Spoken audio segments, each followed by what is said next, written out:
सौभरी मुनि का पतन युवनाश्व के कोई पुत्र नहीं था और इस प्रकार वह पारिवारिक जीवन से सेवानिवृत्त हो गया और जंगल चला गया। यद्यपि युवनाश्व अपनी 100 पत्नियों के साथ वन में चला गया, वे सभी बहुत उदास थीं। जंगल में ऋषि, हालांकि राजा के प्रति बहुत दयालु होने के कारण, बहुत सावधानी से और ध्यान से एक इंद्र यज्ञ करना शुरू किया ताकि राजा को एक पुत्र प्राप्त हो सके। एक रात प्यासे होने के कारण राजा ने यज्ञ के अखाड़े में प्रवेश किया और जब उन्होंने सभी ब्राह्मणों को लेटे हुए देखा तो उन्होंने स्वयं अपनी पत्नी द्वारा पिए जाने वाले पवित्र जल को पी लिया। जब ब्राह्मण बिस्तर से उठे और पानी के बर्तन को खाली देखा तो उन्होंने पूछा कि यह पानी पीने का काम किसने किया है, जो कि बच्चे को पैदा करने के लिए है।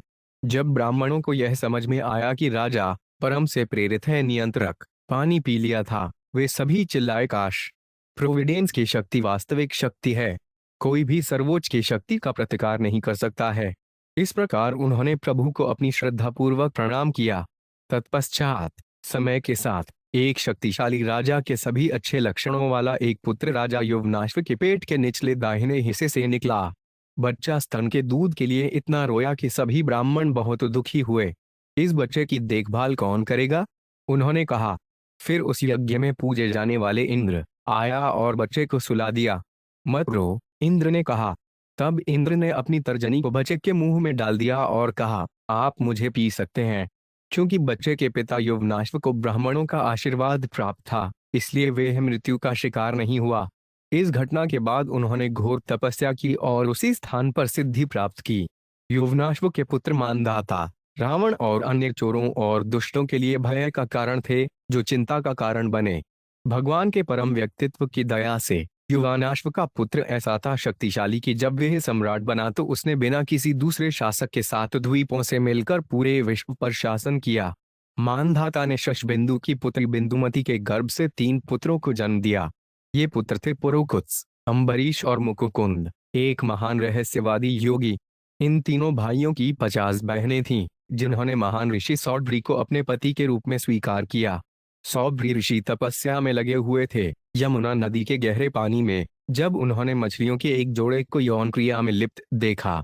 इस प्रकार उन्होंने यौन जीवन के आनंद को महसूस किया और इस इच्छा से प्रेरित होकर वह राजा मानधाता के पास गया और राजा की एक बेटी के लिए भिक्षा मांगी। इस अनुरोध के जवाब में राजा ने कहा, हे ब्राह्मण, मेरी कोई भी बेटी अपनी व्यक्तिगत पसंद के अनुसार किसी भी पति को स्वीकार कर सकती है।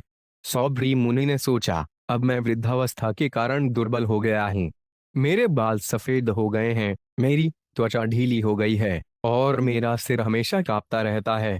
इसके अलावा मैं एक योगी हूँ, इसलिए महिलाएं मुझे पसंद नहीं करती। चूंकि राजा ने मुझे इस प्रकार अस्वीकार कर दिया है, इसलिए मैं अपने शरीर को इस तरह से सुधारूंगा कि देवियों के लिए भी वांछनीय हो, तो क्या कहना सांसारिक राजाओं की बेटियां।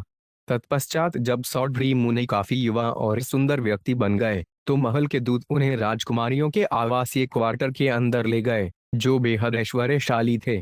सभी 50 राजकुमारियों ने तब उन्हें अपने पति के रूप में स्वीकार किया, हालांकि वे केवल एक पुरुष थे। तत्पश्चात सौभरी मुनि से आकर्षित होकर राजकुमारियों ने अपनी बहन के रिश्ते को त्याग दिया और आपस में झगड़ने लगीं। उनमें से हर एक ने कहा, यह आदमी मेरे लिए उपयुक्त है, तुम्हारे लिए नहीं। इस तरह वहां भारी अनबन हो गई। क्योंकि सौभरी मुनि पूरी तरह से मंत्रों का जप करने में निपुण थे, उनकी कठोर तपस्या के परिणाम स्वरूप एक भव्य घर, वस्त्र, आभूषण, ठीक से तैयार और सजे हुए नौकरानियों और नौकरों के साथ, और साफ पानी की झीलों और उद्यानों के साथ पार्कों की विविधता थी। बगीचों में फूलों की किस्मों से सुगंधित पक्षी चहचहाते हैं और मधुमक्खियां गुनगुनाती हैं, पेशेवर गायकों से घिरे हुए हैं। सौभरी मुनि के घर में बहुमूल्य शय्या, आसन, आभूषण और स्नान की व्यवस्था थी और वहां तरह तरह की चंदन की मलाई, फूलों की माला और सुस्वादु वस्तुएं थीं। व्यंजन। इस प्रकार ऐश्वर्यपूर्ण साज सजा से घिरे मुनि अपनी असंख्य पत्नियों के साथ पारिवारिक मामलों में लिप्त हो गए। 7 द्वीपों वाले समस्त विश्व के राजा मानधाता ने जब सौभरी मुनि के गृहस्थ ऐश्वर्य को देखा तो वे आश्चर्य में पड़ गए। इस प्रकार उन्होंने विश्व के सम्राट के रूप में अपनी झूठी प्रतिष्ठा को त्याग दिया। इस तरह सौभरी मुनि ने भौतिक संसार में इंद्रिय तृप्ति का आनंद लिया, लेकिन वे बिल्कुल भी संतुष्ट नहीं थे। जैसे कि वसा की बूंदों से लगातार आपूर्ति करने पर आग कभी प्रज्वलित नहीं होती है, तत्पश्चात एक दिन जब सौड्री मुनि, जो मंत्र जप में निपुण था, एकांत स्थान पर बैठा हुआ था, उसने मन ही मन सोचा कि उसके गिरने का कारण क्या है। बस इतना ही कि उसने स्वयं को मछली के यौन संबंधों से जोड़ लिया था। काश! तपस्या करते करते, जल की गहराइयों में भी, और साधु संतों के सारे विधि विधानों का पालन करते करते, मछली की मैथुन संबंध मात्र से मैंने अपनी दीर्घ तपस्या का फल खो दिया। सभी को इस गिरावट को देखना चाहिए और इससे सीख लेनी चाहिए। भौतिकता से मुक्ति चाहने वाला व्यक्ति बंधन को यौन जीवन में रुचि रखने वाले व्यक्तियों की संगति को छोड़ना चाहिए और अपनी इंद्रियों को बाहरी रूप से देखने, सुनने, बात करने, चलने आदि में नहीं लगाना चाहिए। व्यक्ति को हमेशा एकांत स्थान में रहना चाहिए, अपने मन को पूरी तरह से भगवान के असीमित व्यक्तित्व के चरण कमलों पर केंद्रित करना चाहिए, और यदि कोई किसी भी प्रकार की संगति चाहता है तो उसे ऐसे लोगों के साथ संगति करनी चाहिए। प्रारंभ में मैं अकेला था और रहस्य योग की तपस्या करने में लगा हुआ था, लेकिन बाद में संभोग में लगी हुई मछलियों की संगति के कारण मैंने विवाह करने की इच्छा की। तब मैं 50 पत्नियों का पति बन गया और उनमें से प्रत्येक में मेरे 100 पुत्र उत्पन्न हुए, और इस प्रकार मेरा परिवार 5000 सदस्यों तक बढ़ गया।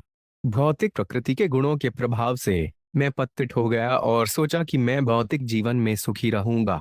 इस प्रकार इस जीवन में और अगले जीवन में आनंद के लिए मेरी भौतिक इच्छाओं का कोई अंत नहीं है। इस प्रकार कुछ समय गृहस्थी में उनका जीवन व्यतीत हुआ, किंतु फिर वे भौतिक भोगों से विरक्त हो गए।